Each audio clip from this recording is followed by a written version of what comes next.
हाँ हाँ पढ़ी मैनेजर साहब, पढ़ के सुनाई सरकार के। सरकार खाली अंग्रेजी अखबार पढ़ी नेनू। पढ़ा तारे के 2-4 लपड़ दी तोरा के। पढ़ा नहीं। रामगढ़ जिले में 2 भाइयों ने अपनी बहन की सारी संपत्ति हड़पने के लिए अपनी चचेरी बहन की हत्या करके अपने बहनोई से करवा दी और शादी के बाद अपने बहनोई का भी हत्या का प्लानिंग किया। पुलिस दोनों भाइयों को पकड़ के लात, जूता, डंडों से इतनी पिटाई की कि उसका हौगल, मूतल सब बंद हो। हमने के खबर अखबार में कैसे छप गए?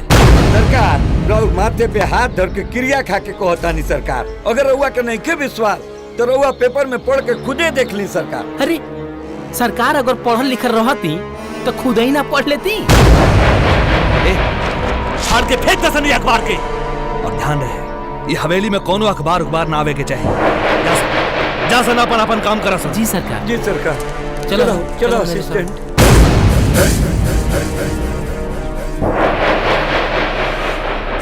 शिवा!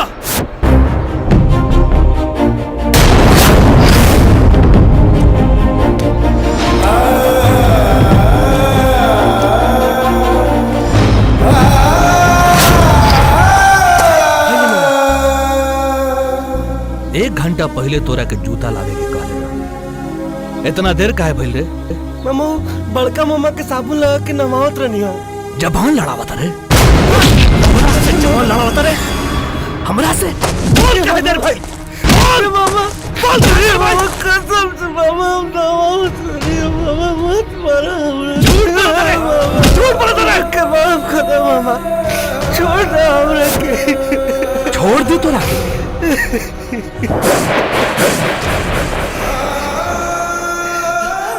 जूतवा कौन पहनाई रे? तोर बाप। जल्दी पहनाओ। हम पहनाओ तेरी मामा।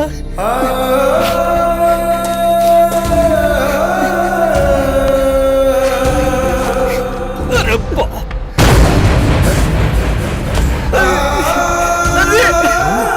पैर में नाखून गड़ा दे ले। हाँ बोल। छोड़ दो। ई मासूम पे कितना अत्याचार हो रहा बा। जे घर के मालिक बा ओकरे के नौकर बना के रख देले बाड़े सन, और जे घर के नौकर बा आज मालिक बन के राज करता।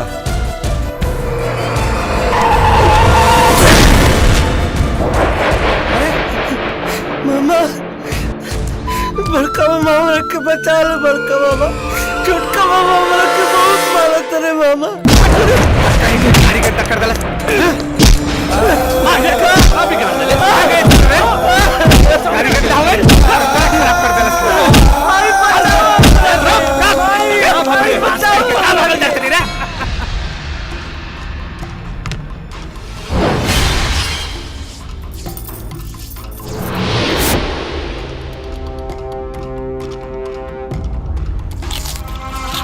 ए मालती। हाँ दीदी। तोरो देह पिराता ता मालिश करवाला। ना दीदी हम मेकअप करत बानी। ठीक बा, तनी जोर जोर से दबाओ। हाँ? 1.5 पसेरी खा लू आ मालिश करे में बाप मरता। हाँ? जोर से लगाओ। माई कहाँ मारू माई? माई बचाओ हमरा के भाई। देखो मामा लोग हमरा के मारत रे भाई। कहाँ भाई देख? अरे बाप रे बाप। अरे भाई बचा लो माई।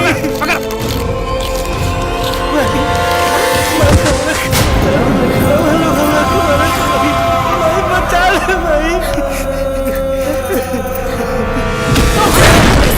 कमरा में बिना पूछे घुस के, हाँ? तोहरा के लाश नहीं के आवत, बिना पूछले कमरा में घुस गईले, हाँ? तू तेल लगा के खाए छोड़ दे। चल लगा तेल। भैया मारा एक रखे।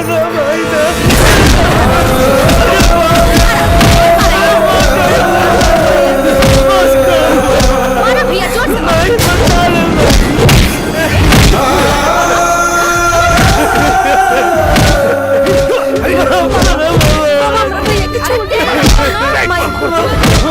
मारा। माया लगाता भाई पर। चिंता मत कर, तोरी के हम मरे ना दे। और दिन भी बड़ा हमनी से हमेशा के लिए छुटकारा मिल जाई। चल पैर दो। हाय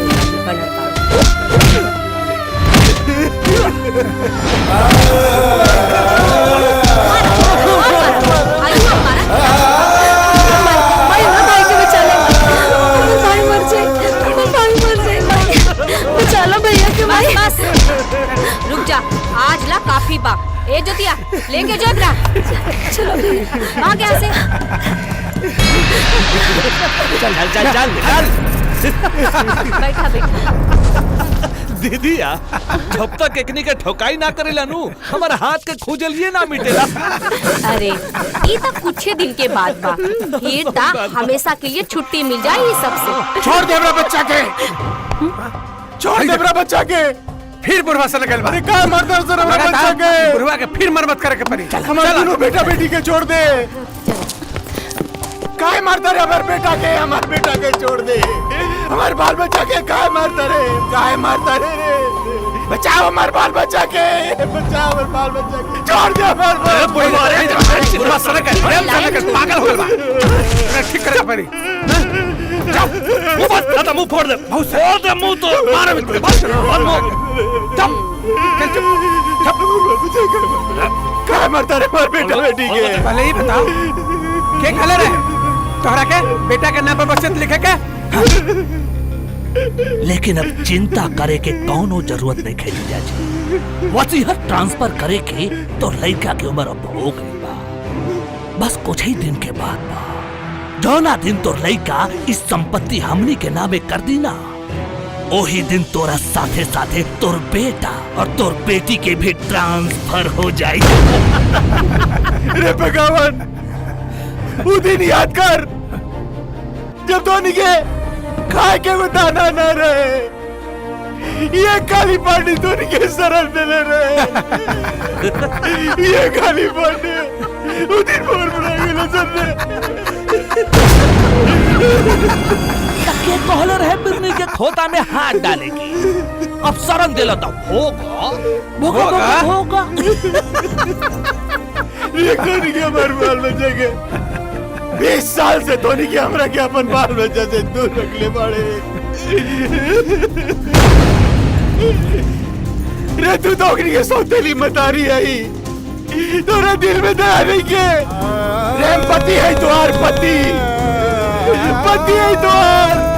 तोहरा से शादी हम तोहार लड़का खिलावे खातिर ना कइले रही, बल्कि तोहार प्रॉपर्टी खातिर कइले बानी। हमार नाम सनिचरी है, सनिचरी। जौना घर में कदम रखेली ना, ओ घर में सनीचर ग्रह लग जाला। अरे तोहरा जैसा बुढ़ा से शादी करके ता हम खुद पछताता नहीं।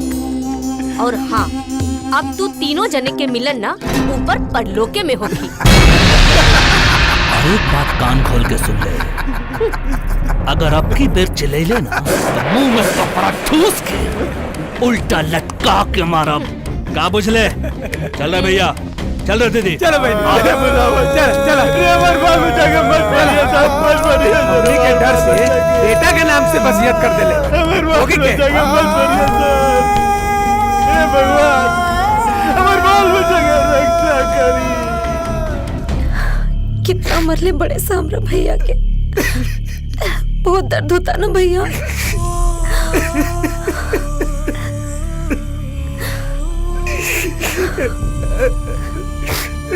मार खात खात पूरे देह पर ठेला पड़ गई बा ज्योति।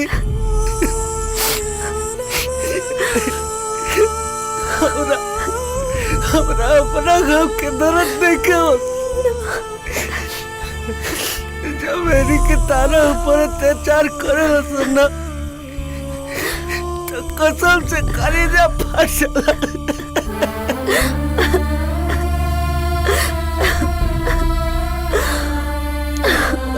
कैसे ना भागा भाई बानी,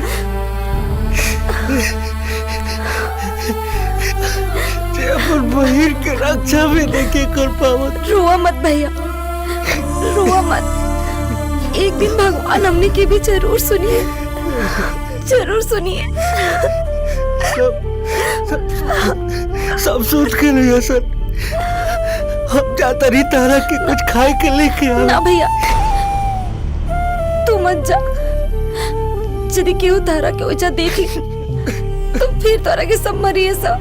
मत जा भैया, हम अपन आंसू पी के अपन पेट भर ले। मत तू मत जा, तू मत जा।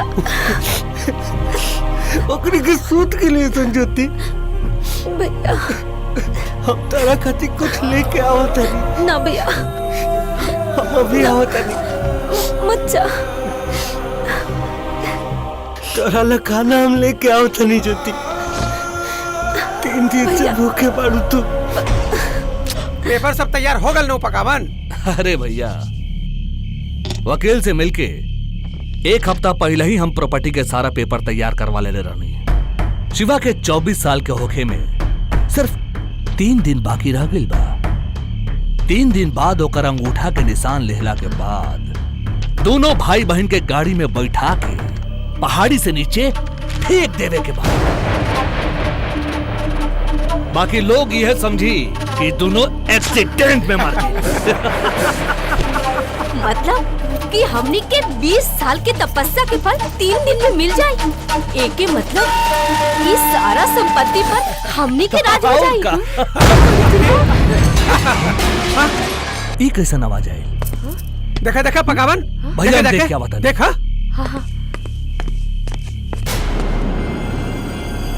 हाय देखो घर में चोरी कर मामा चोरी ना भाई देखो भैया अभी घर में चोरियों करे ला। अरे क्या करत रही सुहानी मेरे? एक करता हाथ गोड़ बांध के गतरे गतरे लोहा से दागे के पड़ी। हम चोरी ना करते नहीं मामा। चोरिया 3 दिन से भूखे पिया। ए बाबा अगर हमारा के खाना ना देवो ना तो हम सो ले।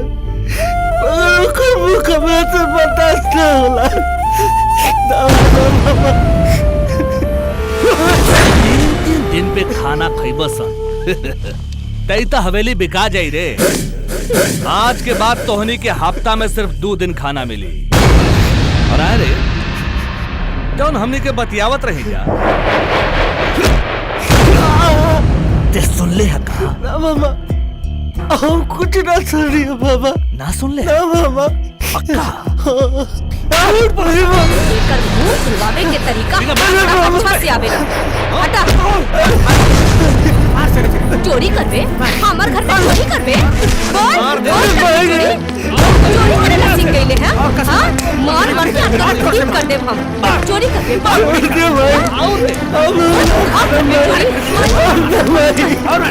मैं तेरे बोल पे के तनी भाई भैया के चोर मैं कहां से आ गई है? चोर मन ही ना चोर।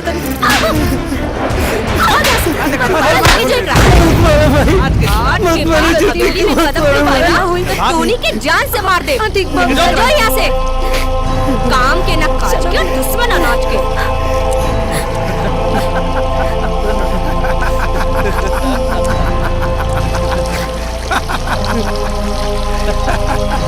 सहारा मूड खराब करके रख दलन सन। चल दे दे। चल चल बहुत तेज भूख लागल बा। मुर्गा भात बनल बा। भैया कले रली ना कि मत जा। हमार भूख तेरा तकलीफ से ज्यादा नहीं के। छोटे सरकार इली दोनों आदमी खाना खा लिया जा। तू हमरा के छोटे सरकार काहे कहला? ते घर के नौकर है। ना सरकार ये घर के असली मालिक तो रहुआ है सरकार। ये झूठा, बिल्कुल झूठा। ये झूठ ना सरकार, ये सच बा।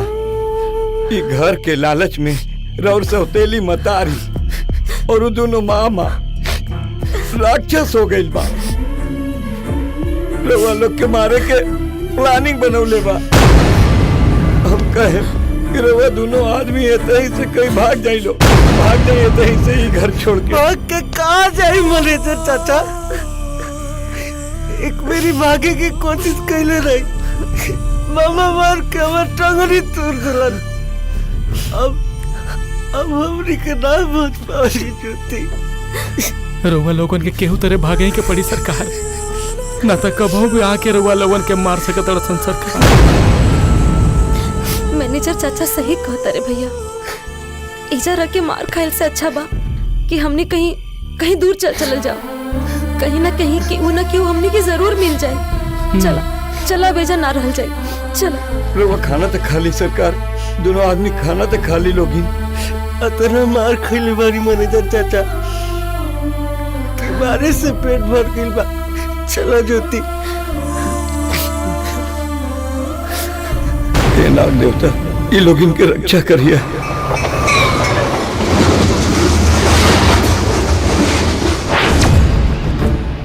अरे मैनेजरा। जी सरकार। सच सच बताओ, शिवा के कहाँ भगले बारे? हमरा कहाँ पता बा सरकार, हमरा तो रउआ लोगिन के चमचागिरी कैला से फुर्सत कहाँ बा।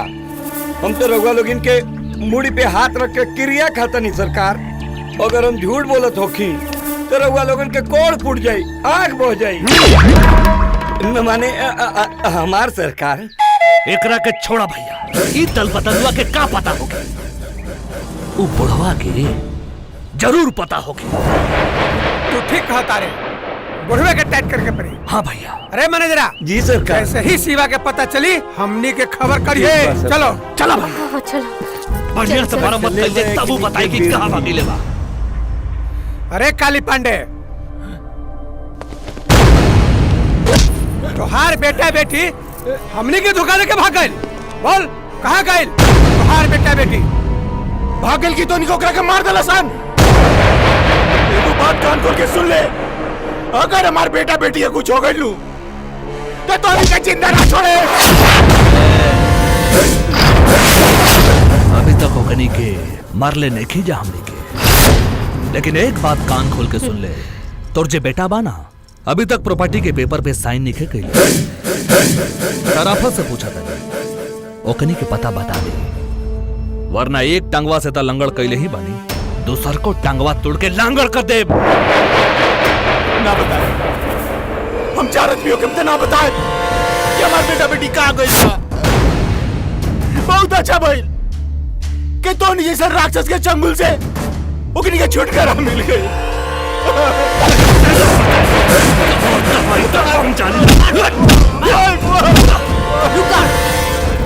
एकरा मरला से कोनो फायदा नहीं खे। पहले वो दोनों भाई बहन के ढूंढल जरूरी बा, एकरा से तो बाद में निपटल जाई। सारी तेरी छोड़ के पहले शिवा के पता लगाओ। चल चल, हमनी से बच के दोनों भाई बहन कहाँ जाए?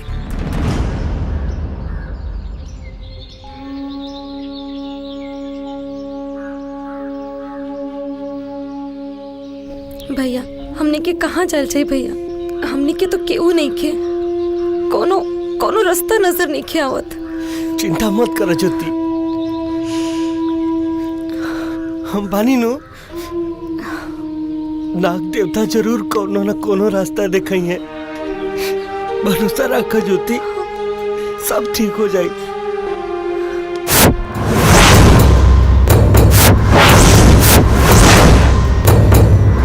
अरे जंगल में इतना सुंदर नहीं ना, उठाओ ले।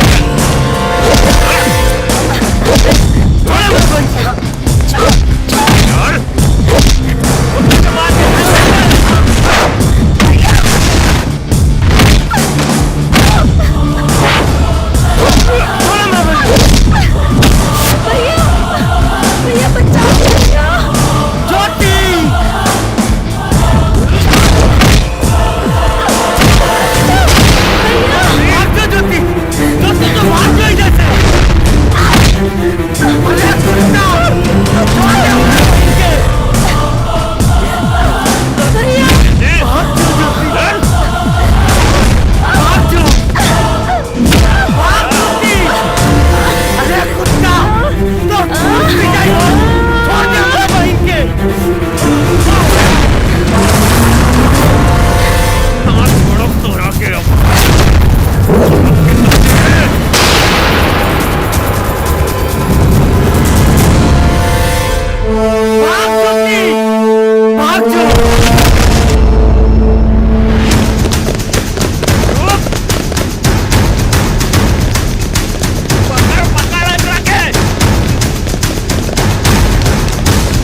बाड़ू ना? आप सबके बहुत बहुत धन्यवाद। अरे नगीना भैया अरे के हुए ये लोग? ये हालत के बनाइलस? अरे माई ये लोग यहाँ पे नया हो बस यही से कुछ गुंडा लोग आके एकरा के यहाँ परेशान करत रहे। बस ऐसा मार मरली ना उन लोगन के कि उनका नानी याद आ गई। तोहनी की कहाँ के बाड़ा? चाची चाची के है जा हम सिवा आई हमार बहन ज्योति ही मामा असौतेली महतारी के अत्याचार से हमने के घर से भाग गए नहीं जा। ए दुनिया में हमने दोनों भाई बहन के अलावा हमने के केहू नहीं के। ऐसा मत बोला बाबू, ऐसा मत बोला। तू दोनों जने आज से हमरा के अपन माई समझा। तोहनी के ऐसा करा, हमार घर ना एहिजा बा, ओहिजा चल के बात कइल जाए। माई का अगर तू कहा तो रांची इनका घरे जाके इनका मामा मामी के ठीक करके आई का? चुप, बड़ी भचर भचर बोला तारू तू। अरे तोहरा के हाथ और लात के अलावा और कुछ आवेला का? माई आज के दुनिया में ना लोग खाली लात जूता के ही भाषा समझेला। चुपचाप चल घर। भचर भचर कर ए तू का मौका लेखा चला ताड़ा? हाँ तनी मत लेखा चला, चल ऐसे।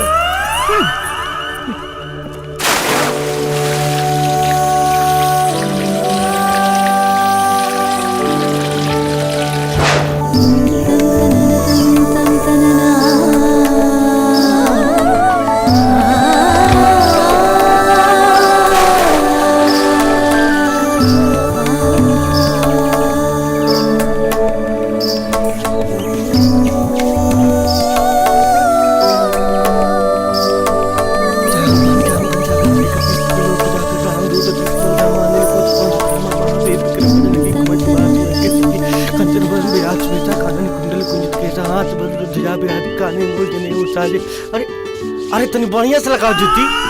हमें लगा का हो गई तोरा हाथ में? है लगाओ। अरे हेनिया रे हाथ में दम नहीं काट तोरा, का हो गई तोरा? हम ज्योति ना नगीना है।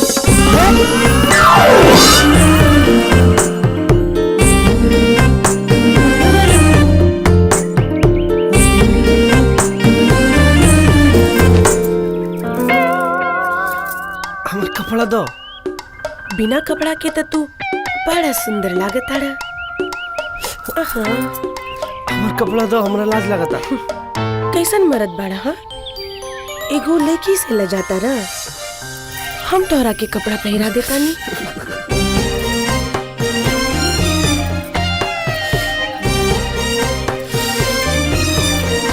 काहे का पताड़ा? हाँ तारा हाथ में करंट बा, सटत तो लगता कि प्राण निकल जाई। तो सिर्फ हाथ सटने का तो तोहार ई हाल होगा। सोचा जब तार से तार सटी तो तोहार का हाल होगी? हाँ बाप रे बाप, आग लग जाए, ब्लास्ट हो जाए। तो तनी सटावा ना आपन तार से तार, हम तो देखी कैसे होगा।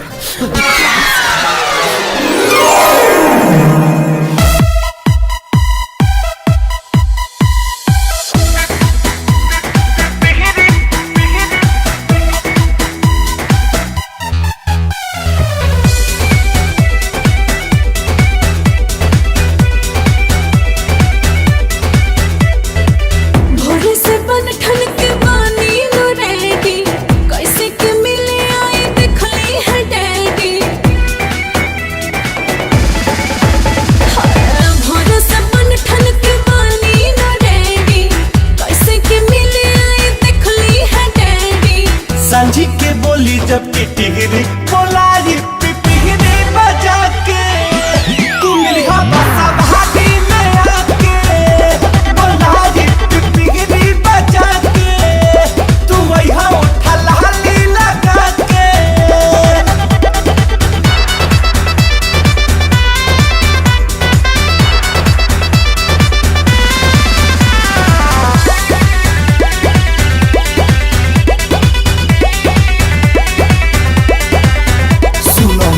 के बामन बड़ी होता नुचु भन चुमाले हम दाना दन धक्के गदरन बदन चुमा के बहाने तो काट ले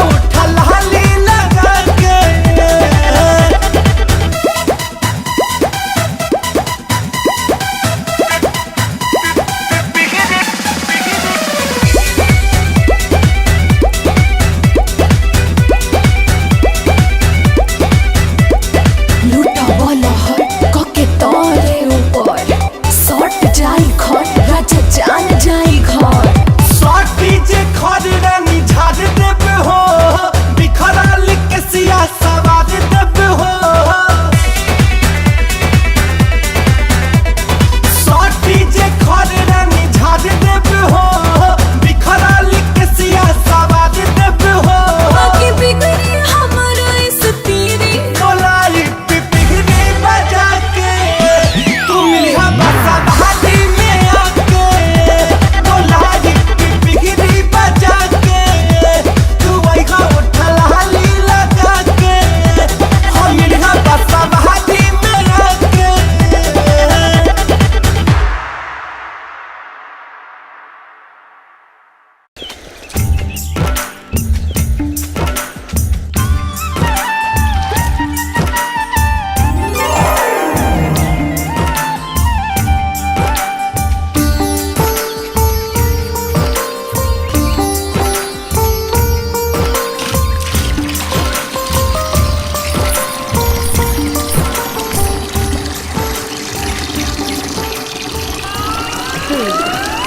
भैया तनी हमरो के पानी पिया दे आओ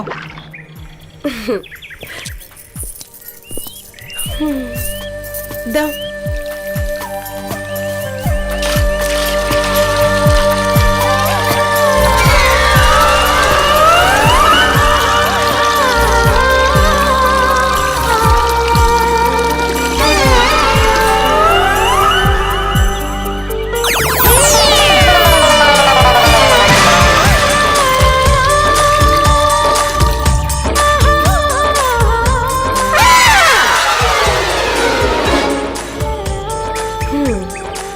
भैया हाँ पानी और आ गई भैया बोल जब से ज्योति घर में आयल बिया देखा तानी कि तोहर काम में मन नहीं खेलागत कहता माई से बात चलाई का बोला बहू मार का मुंह तोड़ दे कुछ भी कहा भैया भौजी बड़ी नीमन बिया रुक रुक रुक मार का तारा एकदम solid। रुक रुक अरे अरे अरे ढेर बोल बनो, तो माई से माई कह से दे। कहले तो मार का ताटान तोड़न सुन ले नगिनवा माई से कुछ कहले तो सही ना होई पता तो ना चलल सरकार, लेकिन एगो मौका और दी, जिंदा या मुर्दा रहुआ कदमों में लाके हम डाल दे। मुर्दा ना रे कुत्ता, जिंदा जिंदा चाहिए हमरा, जिंदा। ठीक बात सरकार, ओकरा हम जिंदा लेके आई। चला सरे गाड़ी निकाला सन। इतना आदमी से काम न चली पागड़ भाई, सरकार और आदमी के लेके जाए का? जितना आदमी चाहिए उतना आदमी लेके जाओ, लेकिन ओकरा के हमार नजर के सामने लेके आओ। जा जल्दी। चलो जल्दी, चलो चला सन, चलो।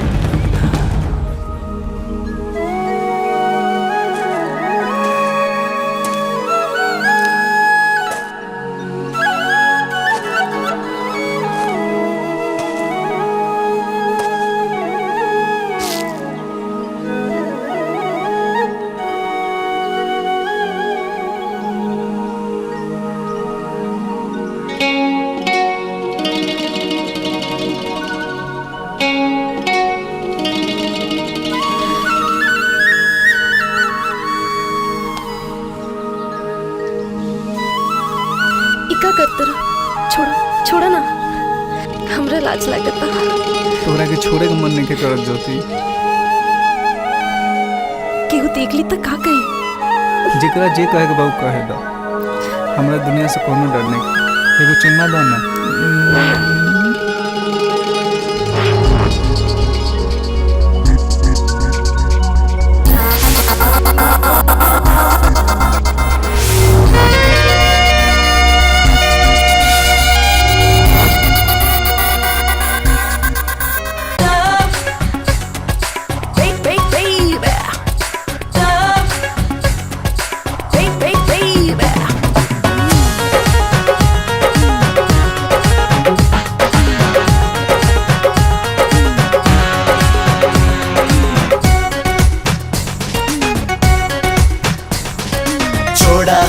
पीछा कोई बात मन बुझी, प्यार में तोहरा नहीं के डियर हमरा तनिको रुचि। छोड़ा हमार पीछा कोई बात मन बुझी, प्यार में तोहरा नहीं के डियर हमरा तनिको रुचि।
नहीं खे तोप झाप के रखा हो जाई कुछ गड़बड़ अगले मजा जनी तू चाखा हो।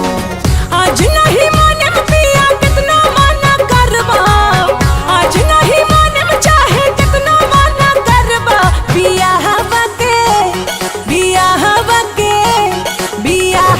के बाद आखिर उहे करम करबा, पिया हवा के बाद आखिर उहे करम करबा ता करबा।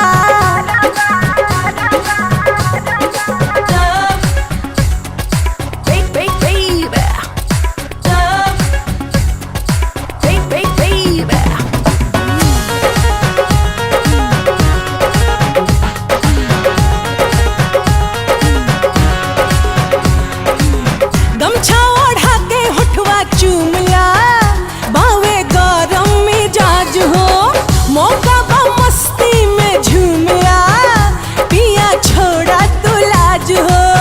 हट बाड़ू तू कुवार अबिन के रहा साबर हो, चौभर चौभर करे वाला होई ना हम लवर हो। यह कोई सोची सोची कहीं आले डरबा, यह कोई सोची सोची कहीं आले डरबा, बिया हवा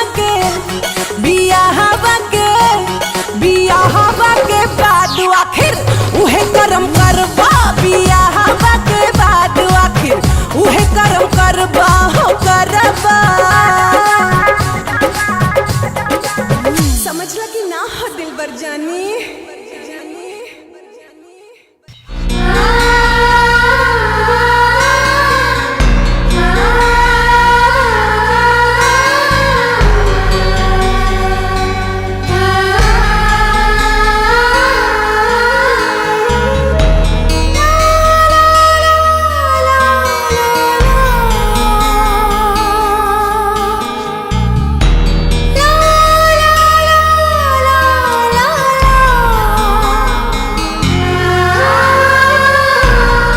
शिवा, हाँ चाची, हमें तोहरा से एगो बात करे के बा। अरे माई बोली ना चाची। बेटा तोहार तो कोनो गार्जियन नहीं खे। अरे चाची ऐसन काहे कहत रू, हमनी सबके गार्जियन तो तू ही न बाड़ू। त एगो बात कही। हाँ कह ना। मन बानू? हाँ चाची बोला। त ठीक बा, हम तोहनी चारों के बियाह करे के चाहता नहीं। का विचार बा? का माई नेकी और पूछ पूछ। हाँ का जी रउआ के ई रिश्ता मंजूर बानू? का हो तोहार का विचार बा?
क्षण भर दूर रही ता मनवा नहीं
हमसे गिरिया खाला हो दुनिया के हर रंग छोड़ के दुनिया के हर रंग छोड़ के तोहरा रंग में मैं ढली नाचे नागिन गली गली नाचे नागिन गली गली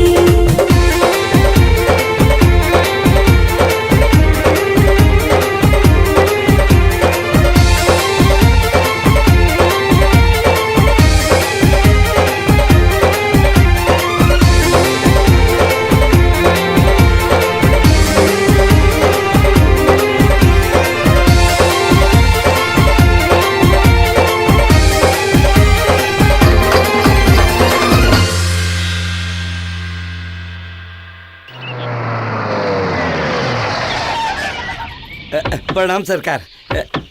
प्रणाम सरकार। आई।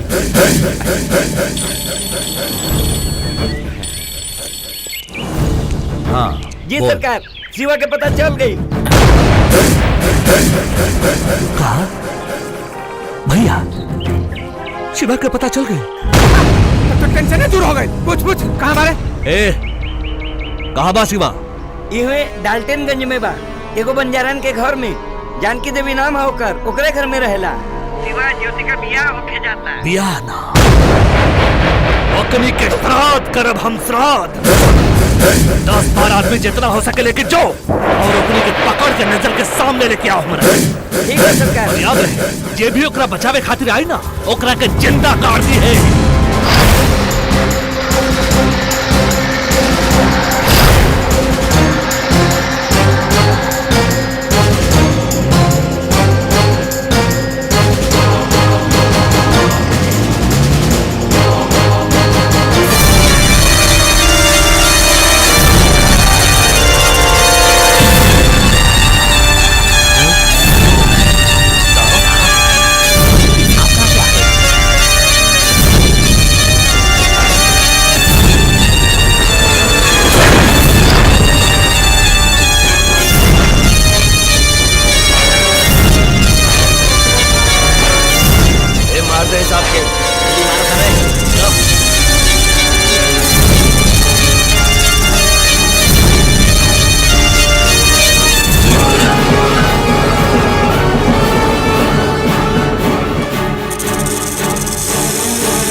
मालिक, मालिक, उठी मालिक। क्या बात हुआ मैनेजर साहब? खाना खा लिया जाओ मालिक। ना मैनेजर साहब, हमरा भूख नहीं के। बड़े मालिक, एक बड़ा खुशी के बात बा। छोटे सरकार और ज्योति दोनों जने जिंदा बा लोग। ये तू का कहता मैनेजर साहब? ठीक कहता नहीं। हमार बेटा बेटी जिंदा बा? हाँ। तू कहीं मजाक से नहीं उड़ावत? ना सरकार, हम कसम खा के कहता नहीं, हम मजाक अपने से नहीं करत। वो दोनों जन जिंदा बा लोग। हमार बेटा बेटी जिंदा बा, हमार बेटा बेटी जिंदा बा।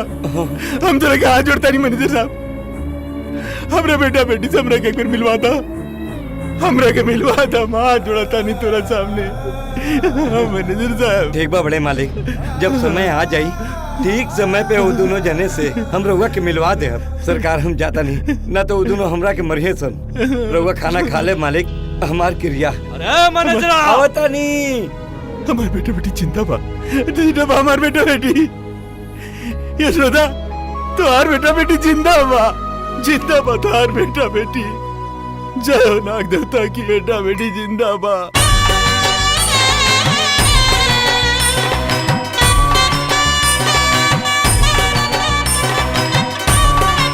बबुआ वरमाला पहनाई।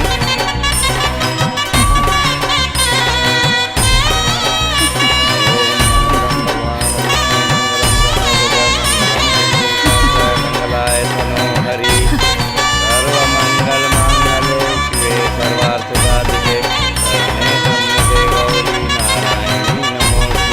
प्रणाम महाकाय सूर्यकोटि समप्रभ निर्विघ्नं कुरु मे देव सर्वकार्येषु सर्वदा।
लागे सन घर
एगो सांप हमनी के सार आदमी के मुंह आदलस, ये कैसे हो सकेला? भैया वो कोनो साधारण सांप नहीं बुझा।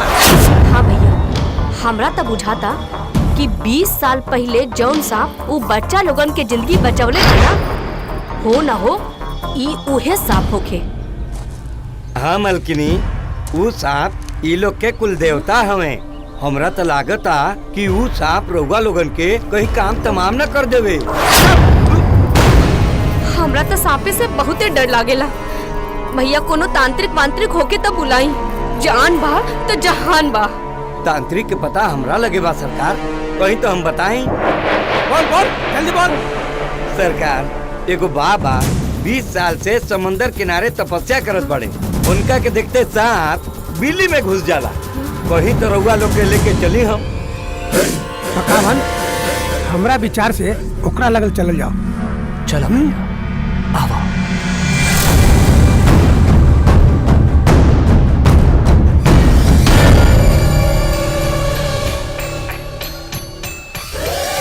आई सरकार, कि हमें पाकिस्तानी बाबा पाकिस्तान से भाग के आइल बड़े, पर ना पाकिस्तानी बाबा यह कहे सरकार उतांत्रिक। प्रणाम बाबा। इनका डर से सब सांप बिल में घुस जाला। इनमें के रउआ लोग के जान बचा सकेली। कौन है ये लोग और हमसे क्या चाहते हैं? बाबा हमनी के रांची स्टेट के मालिक है बाबा।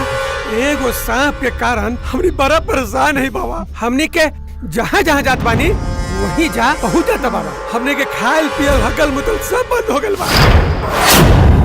जब ये लोग सांप से बच जाई तो रांची स्टेट के असली मालिक के खून कह के उनका सारा धन संपत्ति हड़प के तब मालिक बन जाये लोग। दूसरा के सामने ये सब बात कहल जाए। चल खरे तुरे के बता बाबा। अरे वो नाग नागिन से हमनी के बचा लिए बाबा। अरे वो नाग नागिन हमनी के जियल दुश्वार कइले बाड़न सो। एक बार ओकनी से हमनी के जिंदगी बचा ली। फिर रउआ जितना कहब उतना पैसा रउआ के देवे खातिर तैयार बानी। बाबा कबो जीभ निकाल के डरवावता तो कबो मुंह से आग निकाल के हमनी के डरवा रहल बा। ए बाबा बस एक बार उस सांप से मुक्ति दिलवा दी बाबा। ऐसा कौन सा सांप जिससे तुम लोग परेशान हो? मैं उस सांप को देखना चाहता हूँ। हाँ बाबा चली ना हमनी के साथ दिखा देता नहीं। चली गलटेनगंज बाबा। चली चली चली चली चली। चलो। वो सांप गलटेनगंज में मिली बाबा। इतना मेहनत करला के बाद बस इतना ही कमाई भइल।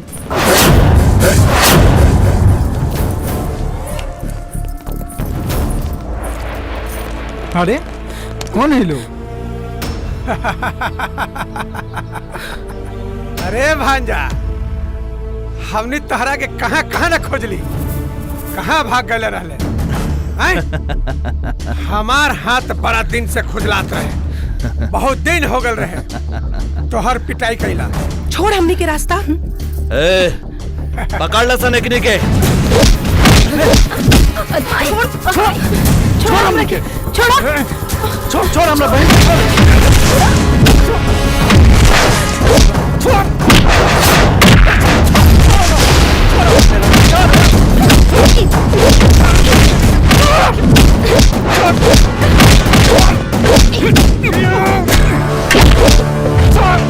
छोड़ हमरा भाई के।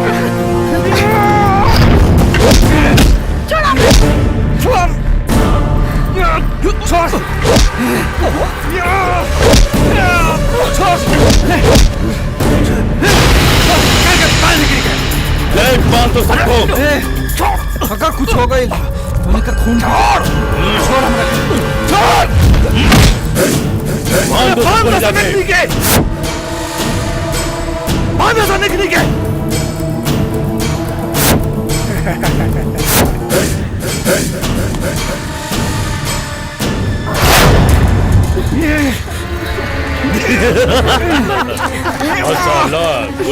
अरे भगना यह तो बड़ा सुंदर लड़की है। रे कुत्ता, हमारा बहन के अगर देह में छू देले ना तो तोनी के जिंदा धरती में गाड़ दे। ये हमने का दमाद बतावा नहीं तोहरा के। छोड़ दे मामा और जहाँ कबा हो जा अंगूठा लगा खातिर तैयार बनी मामा। वाह वाह वाह, पहला बेर हमार भगिना बड़ा अकलमंदी के बात कइले बा। अरे भैया, अरे लगवावे एकरा से अंगूठा कागज पे। अभी लगवा लगावा इवा लगा भगना, ये लगा भगना। वाह वाह अरे भैया, अब हमनी के करोड़पति हो गई नहीं जा। करोड़पति ना भाई, अरे पति हो गई भैया। बुझाता अपने छोटे सरकार के एकनी के मार दिए सर। अब एकनी के का कहल जाओ? एकनी के कौन छिड़क के आग लगा दो जाओ। वो नाग और नागिन कहाँ है? अरे एकनी के डर के मर जाए और नाग और नागिन के खोज के निकाल दे हम जा। ए पेट्रोल छिड़का सन। कारे मैनेजर है वो जर के मरे के बाकी चले के ना सरकार, हम तो रोवे पार्टी के बनी। चली चल चल चल। हे ना देवता, ये लोग के रक्षा करो।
तो अति हो गया। हम दोनों को अपना कर्तव्य निभाना पड़ेगा। जिसकी वजह से हमारी जान बची है, उसका बदला हमें लेना पड़ेगा। हाँ नागेश, इन पापियों के पाप का घड़ा भर चुका है, इसलिए इनका अंत करना जरूरी है।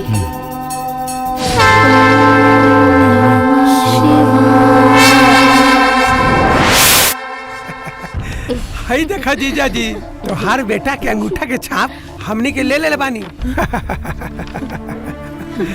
अब तो हर पूरा संपत्ति के मालिक हमने के बानी। एगो बहुत बड़ खुशखबरी बा जीजा, तोर बेटा बेटी के हमनी के मार देनी जा। बड़ा मन रहे ना तोरा अपना बेटा बेटी से मिले के।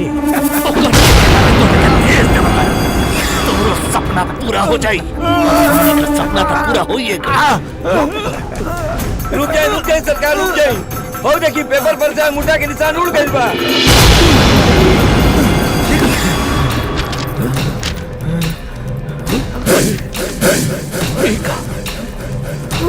ये तो सच हूँ, अंगूठा के निशान मिट गइल बा। आई हो दादा, ये कैसे मिट गई?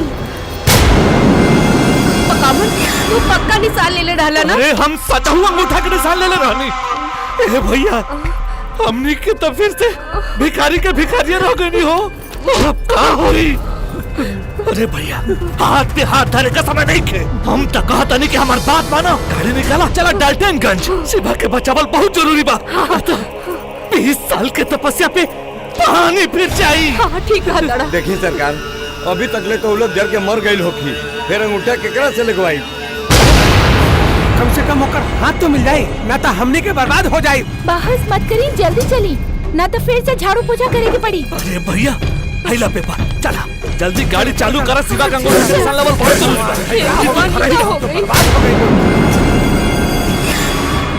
अरे बाल बच्चे के मार देला। रवा चिंता मत करी मालिक, रवा चिंता मत करी।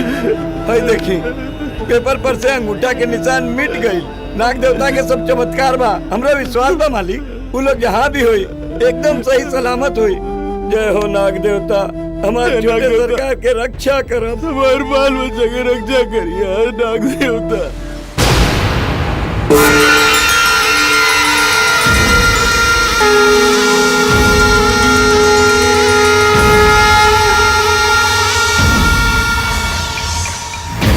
शिवा मारा जाए तो आप चला चला अब बैठा जल्दी गाड़ी में जल्दी बैठ। मामा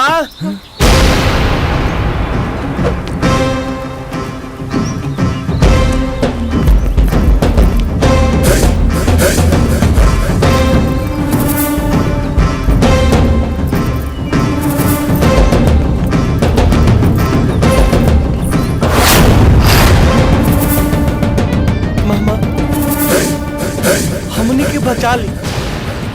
अब हमनी के घर छोड़ के कब्बो न जाइब जा। पकावन, अरे कहीं सपना तो ना देखा था नहीं? हाँ भैया ऐसा नहीं बुझाता। अरे तेरी दांती काटा था। ई का दांत काटे के खेल खेला ताड़ा लोग। ई सपना ना सही है।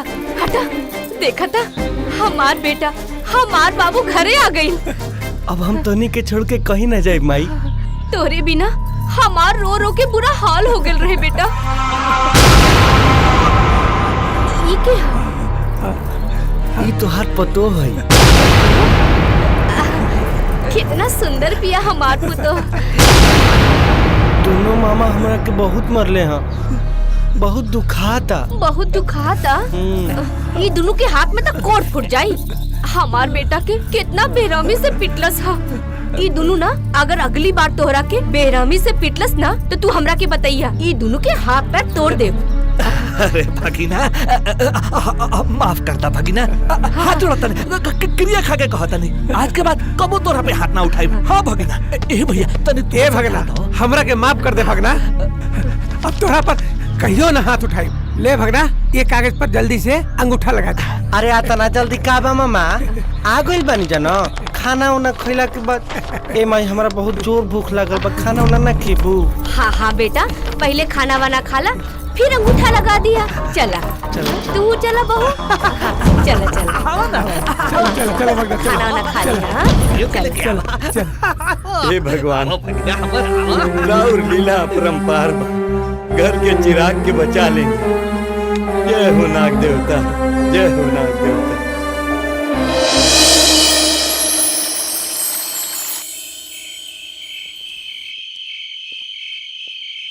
मालिक मालिक, अरे हई देखे हम केकरा के लेके आयल बानी। उठी मालिक। छोटे सरकार,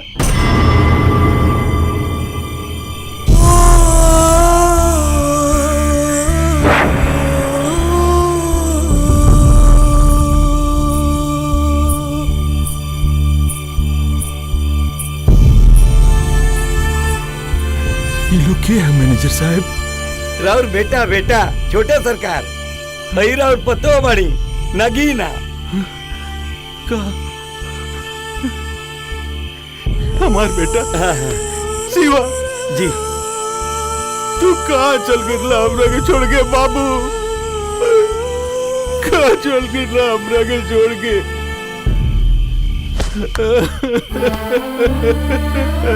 कहाँ चल गिरला? हम तोरे के कहाँ ना खोजनी। 20 साल के बाद तोरा के करेजा से लगई नहीं है बेटा। करेजा में ठंडक पड़ गई। अब तू हमरा के छोड़ के कहीं ना रुझेबा बाबू।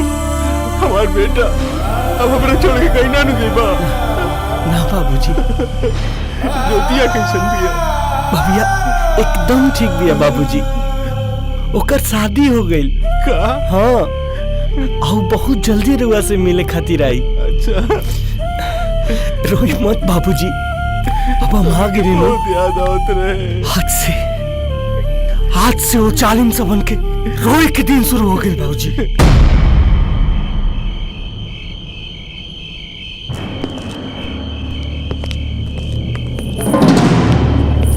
कहाँ मर गए, कहाँ चल गए लोग?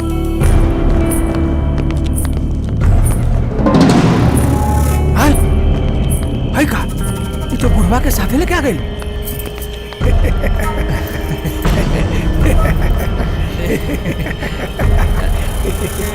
बेटा ये तो हर बाबूजी बाड़न। हमार बाबूजी से मुलाकात भइल।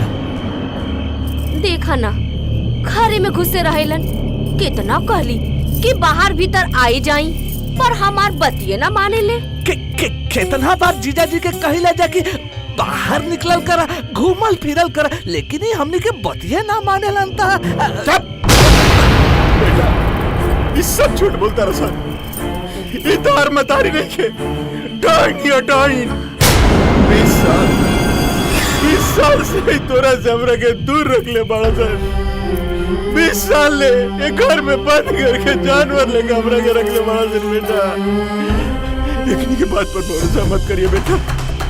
चलो हम ये कहीं दूर चले जाइए, ना तो तोरा के मार दिया सन बेटा, फिर हमरा से तोरा के छीन लिया सन बेटा। रउआ हमरा के मिल गई ना, अब हमरा कुछ न चाहिए। सारा धन संपत्ति इ लोग के देके हमनी के कहीं दूर चले के। चला नगीना बाबूजी के तनी बाहर ले जाता। चलिए बाबूजी। सुना बेटा, चाहे दी बाबूजी चली के डाइट है वो सन, जल्दी आओ बेटा। बेटा आवा बैठा, खाना खाला, भूख लागल होई ना, हम परोसा तानी। ना माई, मामा ले आवा पेपर, हम अंगूठा लगावे खातिर तैयार हैं। दादा जल्दी दे। हेला भगना, हेला भगना, यही जे अंगूठा लगावे के बा। भैया स्टैम्प दा।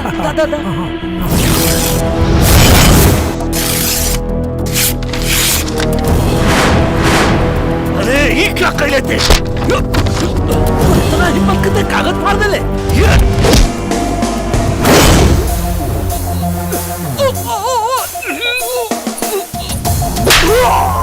तोरा इतना हिम्मत कि तू हमरा भाई पे हाथ उठेला।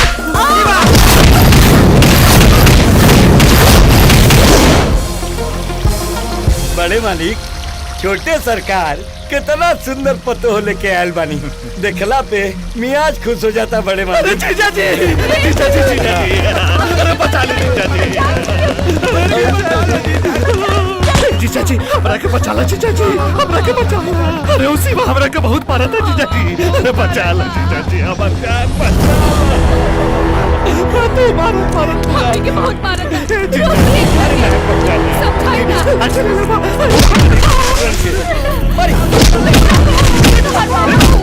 मत मारा।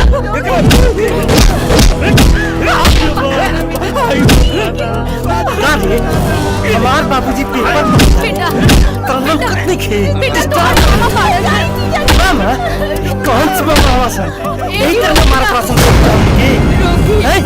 बचाई हमने गया, हम हाथ जोड़ा ताने से बचाई हमने के। देखी हमारे भाई अरे बाबा के अरे बाबा के मन में तो आज ला इतने काफी बाइक निके। चाचा बोली सरकार। इन्हीं के पूरा कपड़ा गहना उतार। ठीक बा। और वही कपड़ा दी जौन कपड़ा पहन के पहिल का मर्तबा एक घर में जा सके। अगर ना उतारा सन तो घंटा मार के उतरना। बुलावन बाबू, जल्दी जल्दी कपड़वा खोली तो। ए पकावन, काटे काटे रे, जल्दी खोल, जल्दी।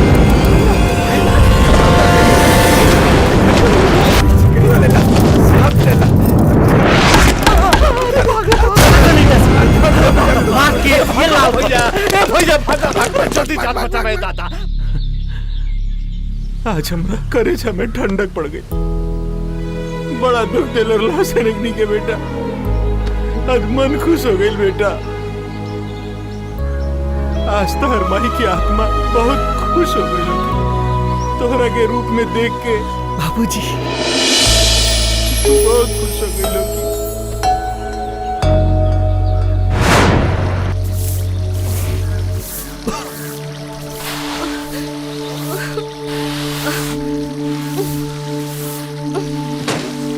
भैया आज पता चलो कि समय कैसे बदल जाला। समय हमनी के नेखे बदल हो पकावत, हमार सीवा बदल गई। पता नहीं ओकरा में कौन सा शक्ति सब आ गई कि हमनी के धोबी के कपड़ा के तरफ पीट पीट के धोबिया पाट के तरफ मारला सा। भैया पता लगाबो भैया, काहे कि ई अपन शिवा नइखे बुझात। हमरा तो बुझाता कि जैसे शिवा में केहू दूसरा के आत्मा समा गइल बा। सही कहत रू दीदी, सब पता चल जाई। लेकिन हमरा के बहुत जोर से भूख लगल बा बहनी। अरे कुछ खाना उना खिलाए भू। चलो हम खाना खिलावत नहीं। हाँ जल्दी चला। अरे माई कहाँ जाता रे? तोहार मामा के भूख लागल बा बेटा, उनकरे खाना खिलावे ले जाता नहीं। आता ना जल्दी खाना खइबू तो हमार तो पूरा महले बिका जाई। हफ्ता में सिर्फ 2 दिन खाना मिली। चलो काम करो। मैनेजर चाचा, ये छोटे सरकार। कनी के 3 दिन पर खाना दी हो। जी सरकार। आज शाम के काम खत्म भइला के बाद एकनी के सूते के व्यवस्था सर्वेंट रूम में कर दी हो। आ सुनल, अगर इस महल में कदम रखे की कोशिश कैला तो टंगिया तूर दे। ना तो हमरा के नौकर के घर में नींद ना आई, भगना ना आई। जब हमनी के एक घर के असली मालिक हो के 20 साल तक वो कमरा में सुतनी जाए तब तो हनी के तो पैदाइशी भिखारी हो सब। तो हनी के नींद ना आई। चल भाग यहाँ से। सासू माँ, वो सुतला से पहले ना आके हमार देह दबा दी। बिना देह दबाइले हमरा की नींद ना आवेला। आ जाइए। हाँ ए जी सुनी ना, हमरा के बाजारे ले चली ना, तनी हमरा ला नया कपड़ा कीन दी। हाँ काहे ना, आखिर तू ये स्टेट के मालकिन हो। चलो कीन देता नहीं। सासू माँ राती के आ जाइए, बिना तेल लगवाइले हमरा की नींद ना आवेला। एकरा के कहल जाला शेर पर सवा शेर। का रे भुलावन पाड़े, का कहत रहले हमनी के मैनेजर? आज के बाद से हमनी के मैनेजर साहब कहबसन। का कहबसन? मैनेजर साहब। हाँ, ना तो कुछ और ही कह देला लोगिन तो मार के मुंहे फोड़ दे। टोनियों के बदल गए, जेने देखले खीर ओने गले फिर। अरे हमनियों के फिर समय आई, घबरा सन मत, आई समय आई। अरे ये तो संसार के नियम बा। जेकर पार्टी मजबूत होला ओकरा में ज्वाइन कर लियल जाला। पहले तोहनी के पार्टी मजबूत रहे तो तोहनी के संग रहनी। आज हमरा मालिक के पार्टी मजबूत बा तो अपन मालिक के संगे बानी। चल जल्दी काम कर, चल जल्दी।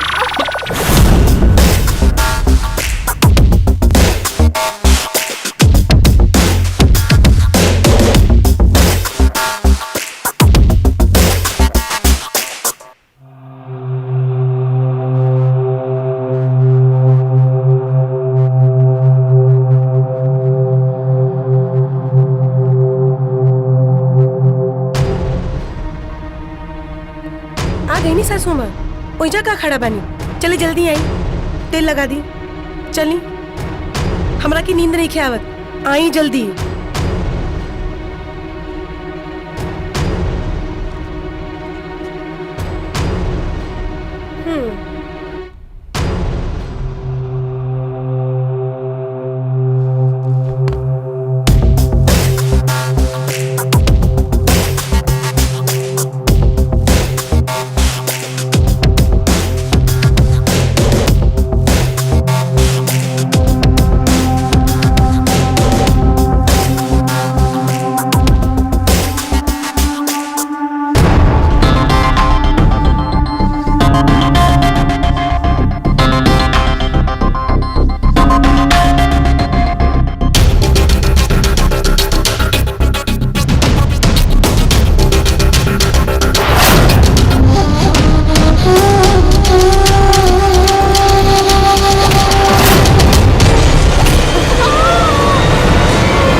नानी याद आवता। चल भागी जैसे, चल भाग। और हाँ, बिहाने जल्दी आ जाइए, वरना मार मार के टांग तोड़ दे। चल भाग।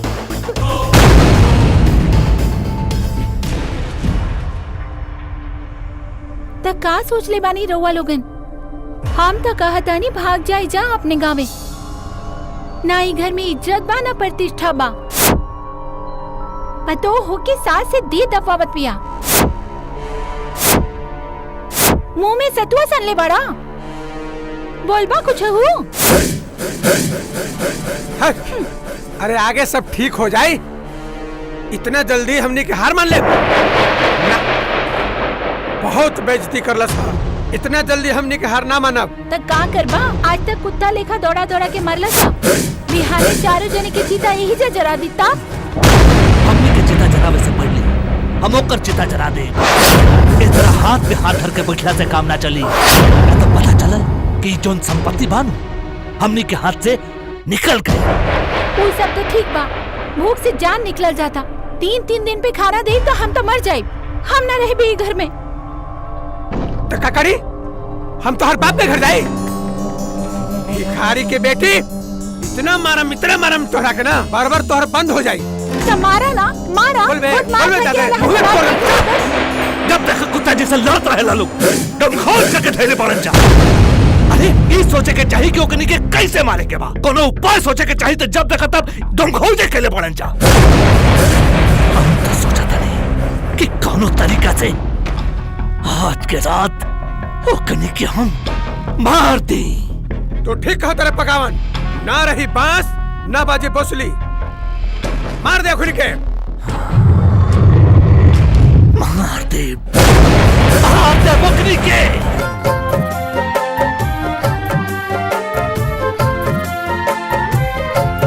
पढ़ला अखियाँ के भाषा सैया, लाज लागे बोले में। हो पढ़ला अखियाँ के भाषा सैया, लाज लागे बोले में। लाज लागे बोले में, लाज लागे बोले में, दिल के भेद खोले में। कहता दिलवा के बतिया कहे, लाज लागे बोले में।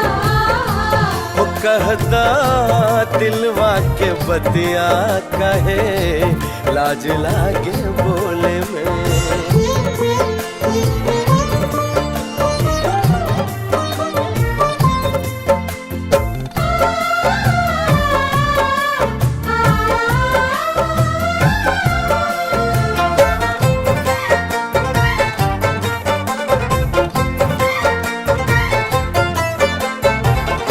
जब हमके मान ले बाड़ू सजनवा, काहे सकुचाला तब गोरी तोहर मनवा।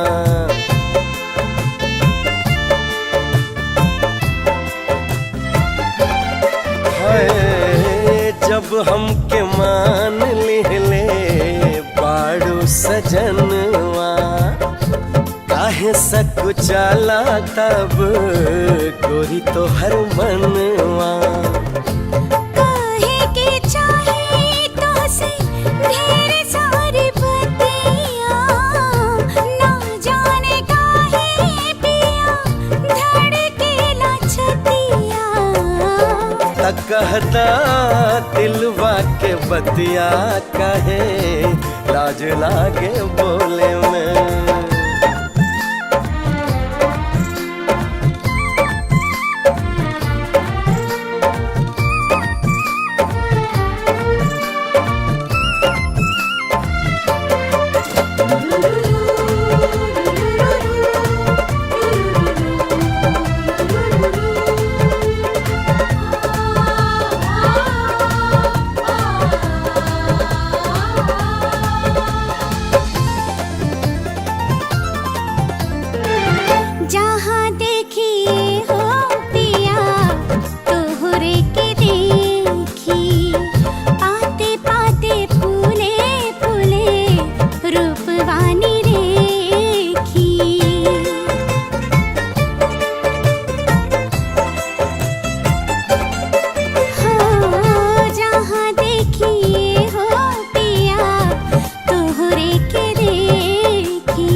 बेहाल हमरो बाटे सुन ए सजनिया प्यार बिन सुना बा हमार जिंदगनिया पूरा होई मन के आशा काहे लाज लागे बोले में हो पढ़ला अखियाँ के भाषा सैया लाज लागे बोले में लाज लागे बोले में लाज लागे बोले में दिल के भेद खोले में पढ़ला अखियाँ के भाषा सैया लाज लागे बोले में हो कहता दिलवा के बतिया काहे लाज लागे बोले में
लेकिन धोनी हमार बात के विश्वास न कइला। आप देख लेला अपन आँख से विश्वास हो गइला। हम तो अभी घर में ना रहब। इतना दिन से हमने के साथ रहत रहनी। अरे चुप! यह घर खाती इतना जंजाल कहनी जा, इतना तमाशा कहनी जा, तू कहता रू कि घर छोड़ के चल जाई जा। अरे वाह, ऐसे कैसे घर छोड़ के चल जाई जा? तनिको दिमागे नहीं की। काका ना कहनी जाए घर खाते। बतावा भैया, वो दोनों के मारत लड़का से जवान कर देनी जा, और आज ये कहा तारी कि घर छोड़ के चल जा। मर जाए भी घर में कब्र खोदा जाए, लेकिन ये घर न छोड़ा। अगर ये दोनों नाग नागिन हमें असली सिवा कहाँ गए आखिर? सोचा। हाँ पका, तू ठीक कहते बारे। सोच जल्दी उपाय सोच। सही में असली सिवा कहाँ गई? हाँ। ए भैया, हम तक कहता नहीं कि पाकिस्तानी बबुआ से मिल जाओ, वही कोनो न कोनो उपाय करी। एकनी के मारे खातिर चाहे हमनी के जितना पैसा लग जाए दिहल जाए, लेकिन वो पाकिस्तानी बबुआ के लेके आवल जाओ अपना हवेली में। हाँ भैया, तू ठीक कहता रहा। तू ठीक कहता रहा। पका चला, वही बबुआ यही नागिन नागिन के पकड़ के ले जाए और असली सिवा के पता लगाए। और तू हली सवाल नगिनिया पर नजर रखियो। जल्दी आओ, बबुआ के लेके आवत नहीं जा।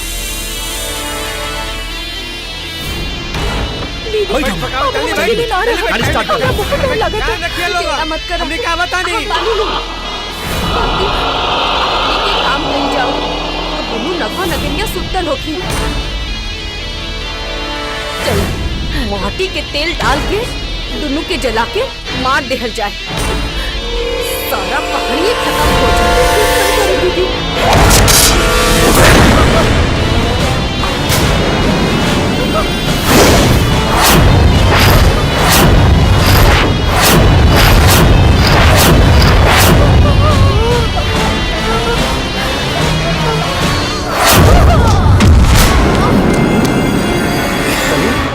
हो गए नी लोग के दारू तो नहीं पी ले उठी। नाथ देवता, जय हो नाथ देवता, जय हो। और समझ में आई, ये लोग के काम तो तमाम हो गई बा। हो बुलावन, अरे कहाँ बड़ा हो? क्या बात है मैनेजर साहब? तारा में रारू के और तारा बहिन के दोनों जने के साथ काट ले बा, और वो दोनों जन मर गई लोग। जल्दी आवा जल्दी। गाड़ी पीछे कहाँ घुमा होता है? माल्टी और सनीचर के सांप काटे में। कहा? ए मैनेजर साहब, ये अकरफ सब गइली सन। साफ घर के सत्यानाश को के रख देले रहल। ठीक कहता रे। चुप चुप चुप चुप चुप आवत सरी थी हाय मालती उन्हीं के छोड़ के कहाँ चल गए भैया। अरे कहाँ हो गए हम तो बर्बाद हो नगमा नगिनिया हमर दीदिया और भौजाई के मार कुल कहले बाना करिया बा ओकरा के छोड़ अपना एक चुन चुन के मारब हम। बताओगे भी या रोते रहोगे? बाबा अपने के बचा ली बाबा। शिवा नगीना तो नहीं चढ़ारी नाग नागिन हवे बाबा। हमार बहन हमार मेहरारू के काट के मुआ दिल से बाबा। विश्वास देखे तो हमार भाई पकावल से पूछला बाबा। एकदम सही कहता रे भुलावन भैया। कबो शिवा नाग बन जात रहे तो कबो नगीना नागिन बन जात रहे बाबा। अब रौरे असरा भाई पाकिस्तानी बाबा हमने के जान बचा ली। अपने की जान गई बानी जा क्यों दोनों नाग नागिन शिवा और नगीना के भेष में हमनी से बदला ले तरन से।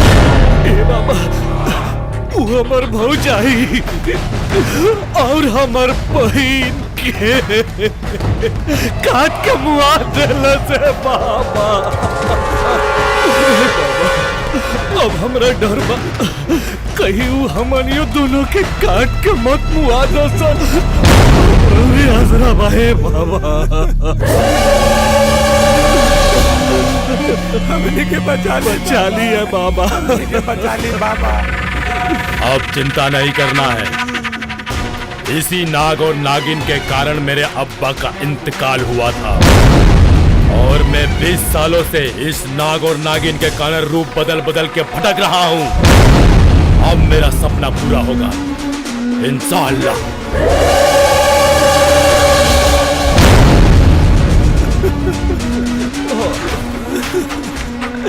ऐसे कर बाबा की हमने के जान बचा ली बाबा। जान बचा ली।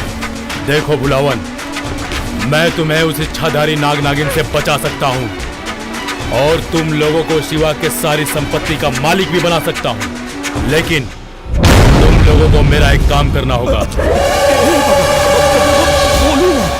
वो हवेली अरे दौलत खातिर तो हम कुछो कर सकीला।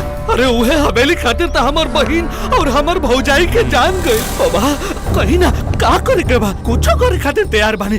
बोले छठ है और हम चाहते हैं कि घाट पर तुम लोग बम फिट करो ताकि लोगों के चिथड़े चिथड़े उड़ जाएं। ठीक बा लेकिन बाबा एकरा बदला में हमनी के इनाम का सब कुछ मिल जाएगा।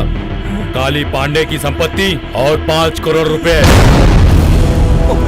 5 करोड़ भैया। बाबा समझे कि काम हो गए लेकिन वो तो ठीक बा बाकी वो सपवा से हमनी के रक्षा के करी है बाबा। चिंता करने की कोई बात नहीं है, हमारा गरुड़ तुम लोगों की रक्षा करेगा। जौन कहत नहीं उहे करब हम। लाश के ढेर लगा दे खून की नदी बहा दे। हम सुन्नी है भुलावन भैया तू शिवा और नगीना छठ करत रंसत अपन परिवार के बदला लेवे की यह सही समय पे हम ब्लास्ट में वो दोनों मर जे हंता चलावा दोनों का चिता वही करा दो। हिंदुस्तानी कितने लालची होते हैं, कागज के चंद टुकड़ों के लिए अपना ईमान धर्म सब कुछ बेच देते हैं। तभी तो हम पाकिस्तानी इनको लूटते हैं, खून की नदियां बहाते हैं। एक दिन ऐसा आएगा हिंदुस्तान पे पाकिस्तान राज करेगा। इंशाअल्लाह।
गजब हो गया बाबा।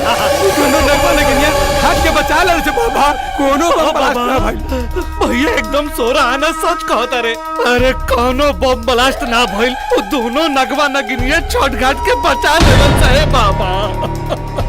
मुझे सब पता है। अब और कुछ करना पड़ेगा।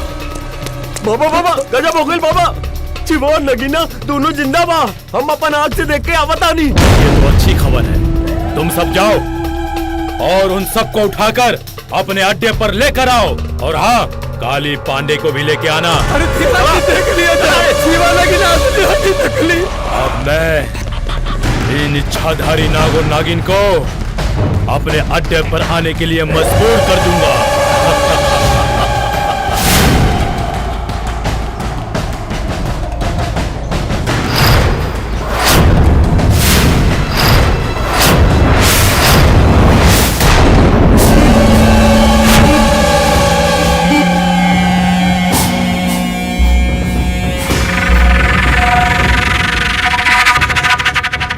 देखो काली पांडे, ये है तुम्हारे असली बेटा और बेटी। हमार बेटा, बाबूजी, हमार बेटी, हमार बाबूजी। छोड़ अब रखे। देखो शिवा, तुम्हारा बाप अभी जिंदा है, लेकिन 5 मिनट में इसका इंतकाल हो जाएगा। अगर अपने बाप को जिंदा रखना चाहते हो तो बुलाओ इस इच्छाधारी नाग और नागिन को। मैं एक ऐसे सांप से टसवाने जा रहा हूँ जिसके विष से वही तुम्हारे बाप को बचा सकता है। तुम्हारे पास सिर्फ 5 मिनट का वक्त है। ना बेटा ना, बात मत बनिया।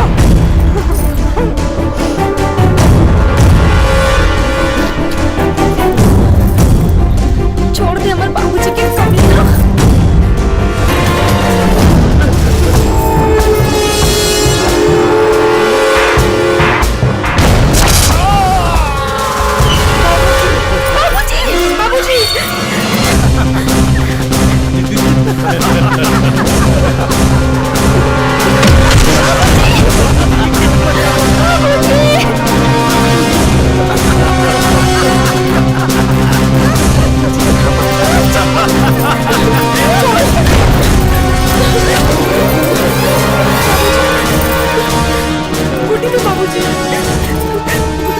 बाबूजी, जब वो नागो नागिन इसके बेटे और बहू का रूप में जा सकते हैं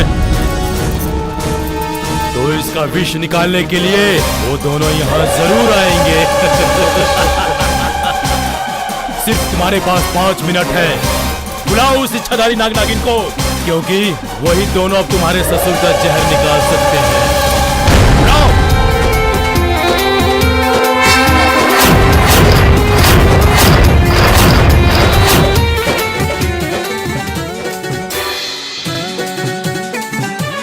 तोहरा घर में नाग के माला, तू ही पियला विष के प्याला। तोहरा घर में नाग के माला, तू ही पियला विष के प्याला। फिर से विष पी के कृपा बरसावे के परी, भोला आवे के परी, लाज बचावे के परी। ए बाबा आवे के परी, जान बचावे के परी।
हमारा कुल देवता के। ना तो तू जौन सपना लेके आई बड़े इच्छाधारी नाग नागिन के अपना देश ले जाए के, उन्हें सपना तो काल हो जाए। छोड़ दे हमारा कुल देवता के। ए, कौन रोकेगा मुझे? मैं पहले तुम सब लोगों को मारूंगा और इस सांप को अपने पेट लेके जाऊंगा। उसके बाद इसका विष निकाल के एक ऐसा जहर बनाऊंगा कि पूरे हिंदुस्तान को तबाह कर देगा। ये पाकिस्तानी, तू मुझे कहीं नहीं लेकर जा सकता, क्योंकि तेरी मौत का कारण मेरी बेटी बनेगी। तुम मेरी बेटी हो नगीना। हाँ नगीना, तुम मेरी बेटी हो। तुमको मैंने अपनी कोख से जन्म दिया है। प्रिय, पूर्णिमा की रात को हमें अपनी सर्प योनि को धारण करना होगा। नहीं नागराज, मैं सर्प योनि धारण नहीं कर सकती। क्यों? क्योंकि मैं गर्भवती हूँ। ये तो बड़ी दुख की बात है। तुम जिस बच्चे को जन्म देना चाहती हो, तुम्हारे मनुष्य रूप में गर्भ धारण करने के कारण वो बच्चा कभी सर्प योनि धारण नहीं कर सकता। उसके जन्म के बाद उसको यहीं छोड़ना पड़ेगा। इसका मतलब मैं अपने बच्चे के बिना ही रहूंगी? नहीं नागराज, मैं अपने बच्चे के बिना नहीं रह सकती। कोई उपाय बताइए ना। इसका उपाय तो शिवजी ही बता सकते हैं।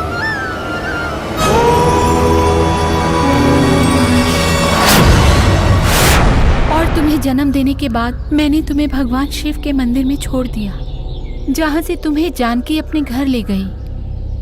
हाँ बेटी, तुम हमारी बेटी हो। तुम अपनी शक्ति दिखाओ और इस पाकिस्तानी की घमंड को चकनाचूर कर दो, ताकि कोई भी पाकिस्तानी हमारे हिंदुस्तान की तरफ सर उठा के भी ना देख सके। जितनी शक्ति मुझ में है उतनी शक्ति तुम में भी है। तुम अपनी शक्ति दिखाओ और इस पापी का सर्वनाश करो। इस पापी की शक्ति इस गरुड़ में है। सबसे पहले इस गरुड़ का वध करो। तुम 3 बार मेरे साथ भगवान शिव का नाम लो। ओम नमः शिवाय। ओम नमः शिवाय। ओम नमः शिवाय।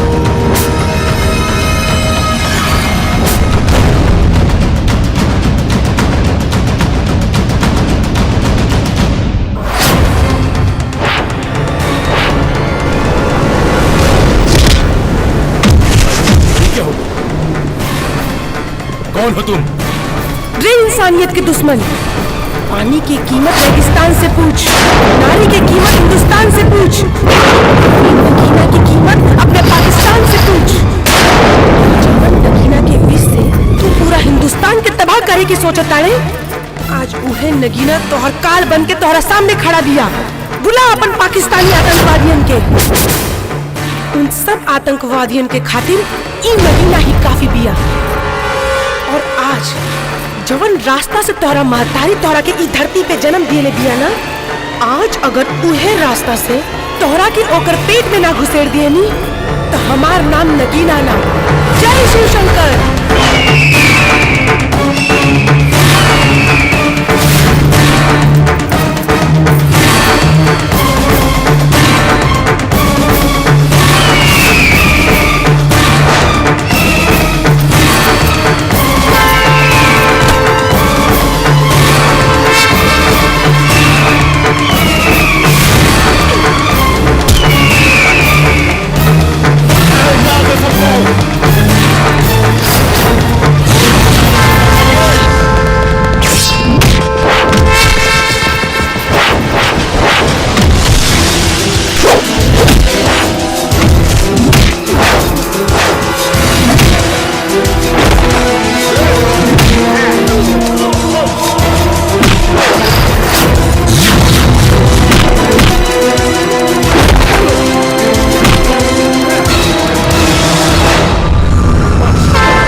मीना, अब मैं जा रही हूँ। तुम्हारी जिंदगी भगवान शिव सुखी रखे। बेटा, बाबूजी आओ बेटा। ज्योति, हमार बेटी ज्योति। अल्लाह देवता हमनी के फिर से मिला दे। कपो ना जाई बाबूजी। अब हमनी के कोनो दुश्मन जय हो ना करता। ओम नमः शिवाय।